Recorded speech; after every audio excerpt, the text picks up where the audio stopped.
Cool stuff. This is Hardy from Digital Painting Studio, and today let's check out a video I'm calling Easy Anatomy. So, anatomy is this kind of daunting and difficult concept that I think just about every artist has had to wrestle with at some point throughout their education, their whole improvement process. So, I've got some tips that I think can really make this a lot easier, a lot less daunting, and just not be that difficult struggle, that kind of hump to get over. So I hope this will be really helpful for a lot of artists. I have a background as a medical illustrator. I'm actually a certified medical illustrator, so I've studied anatomy in quite a bit of detail, but I really don't think that is at all necessary for artists to have a good understanding of how to paint people realistically, how to show anatomy realistically, and if you keep just a few concepts in mind, just a few general tricks really, it can make this whole process incredibly easier. So I think just about every artist at some point in their process has been told by somebody giving them critique, you need to work on your anatomy, you need to study anatomy, or you need to understand anatomy better. It's always just kind of a huge bummer because it is this incredibly big and complicated topic. All of these muscles and joints and structures, the human body is just kind of mind-bogglingly complex. And when somebody is told you need to work on your anatomy, the first thing that it sounds like that means is that you have to go reaching for a textbook. You have to start memorizing what each muscle and joint and tendon is called.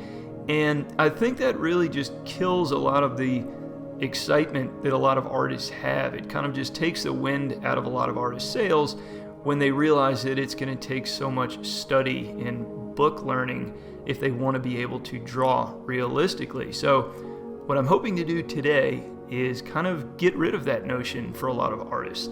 You don't have to do all of that. With just a handful of relatively easy to understand concepts, I think that I can kind of make all of anatomy a little bit easier to understand. And from there, it's just a matter of practice and repetition and good observation of what you see in the people that are around us all the time to really improve your people drawing skills and your understanding of anatomy. So while I'm doing that, I've got this value study going in the background, just a kind of an arm and shoulder study, just to sort of show my process in action. But we'll be talking about each of these points while that's happening in the background. So the first point that I want to get across is go digital. If you aren't already, I strongly recommend using the digital medium. If you're a traditional artist, if you like to draw and paint with traditional medium, that's awesome. I like that too. But there are just so many undeniable practical advantages of going digital. And it can really help the learning process. So I recommend going to the digital medium as early in your art education as you can, because it actually makes learning easier. The main reason for that is that the digital medium is just infinitely reworkable. You can always erase or transform or just sort of feel your way through. You never have to be scared about messing up. You won't even waste a sheet of paper or a stick of charcoal if you make a mistake. All you have to do is just trash it, start over, or just transform what you've got on the canvas. So there is never a digital painting that you can't somehow rework and save. And because of that, it's like you have this safety net. You're no longer afraid to just try something. Just make that mark where you think it might be. If it looks good, perfect. If not, just erase or undo and try again. So it's this incredibly liberating, very freeing concept that you can try anything and you practically cannot make a mistake that you can't undo. So that's my first recommendation, is use the digital medium if you aren't already.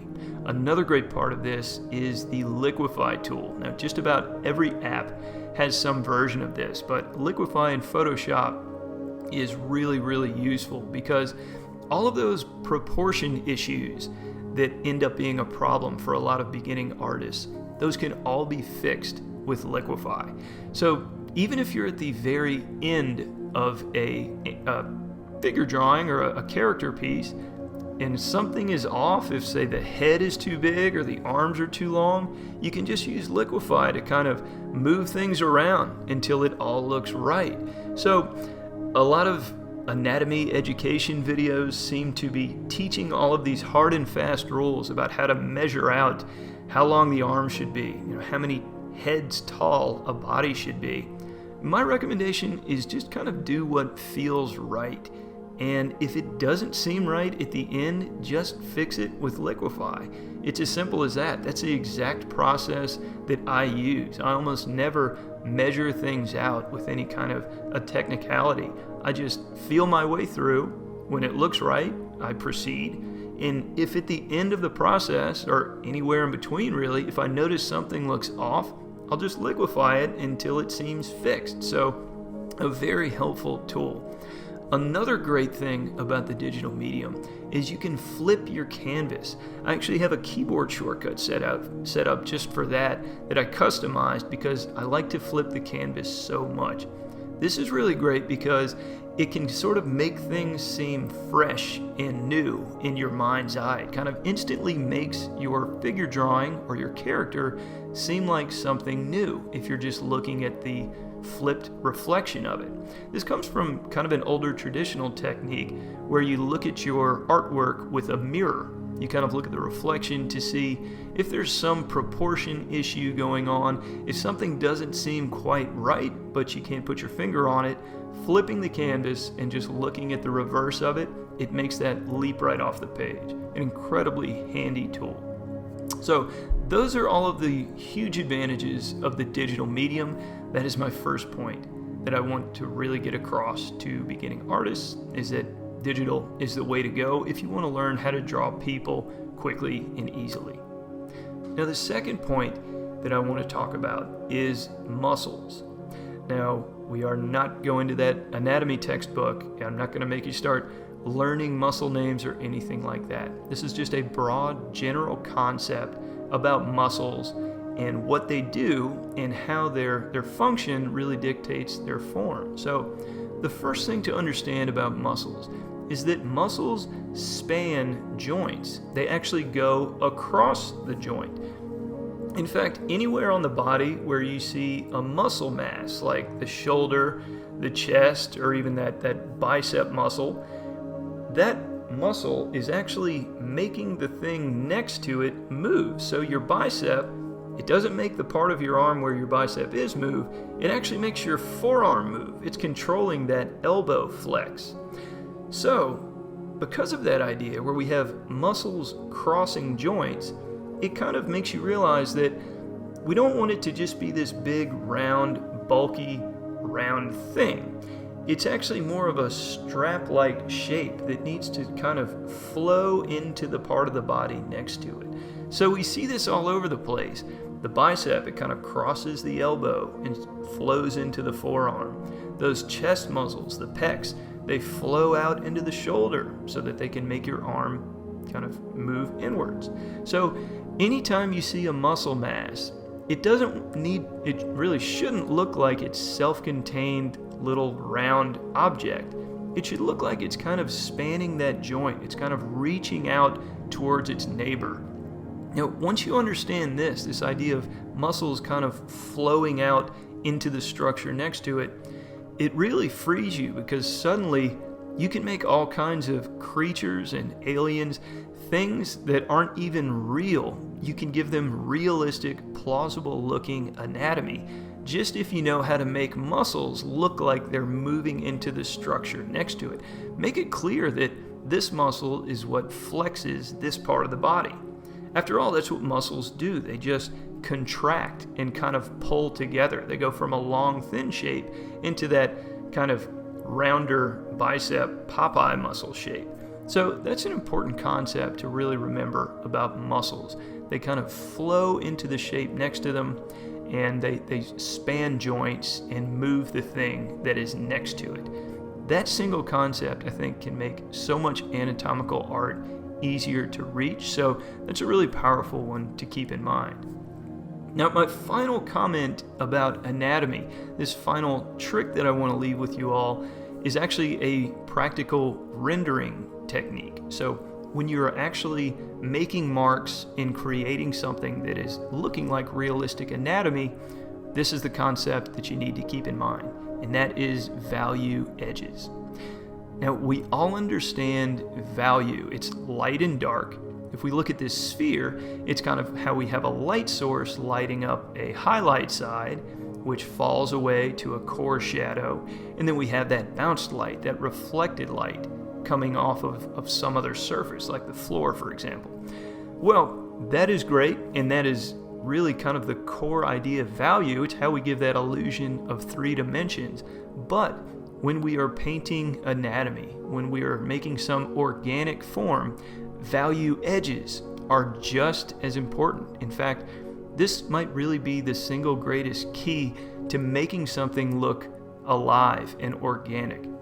Let me show you what I mean. So instead of just having soft gradients where we have light fade to shadow kind of gradually, what we do instead is we mix that with some areas that have really hard value edges. So we want that light to change to dark and vice versa very starkly. So almost a really cut line where light turns to dark, just like that.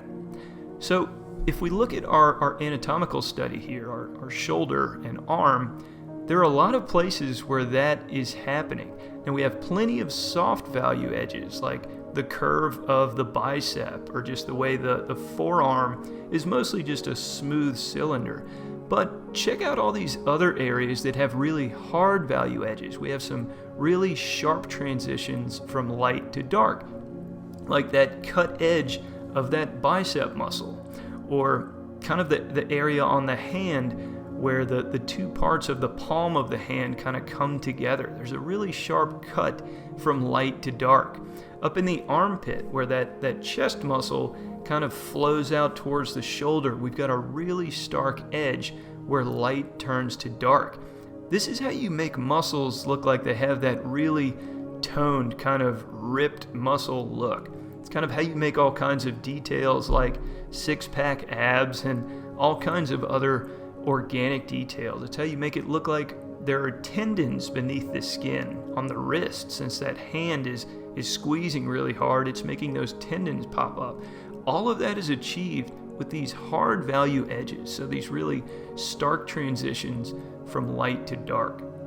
That is a really powerful concept that can make all kinds of organic forms really come to life. So I hope this has been useful for you guys. It's really a really difficult challenge for lots of artists is to get past this mental block that I don't understand anatomy, and unless I memorize a textbook full of muscles and bones, I never will. And that's just not the case. With a mix of tools and some general concepts to kind of get you looking at this in a different way, none of that really becomes necessary. It's just a matter of good observation and keeping a few general concepts in mind, and hopefully that will be a big leap forward for a lot of artists who are learning to paint and draw the human form or any other organic form, really. So I hope you found that helpful. If you have any questions, just leave them in the comments and I'll try and get to them. But until next time, take care and good luck with your artwork.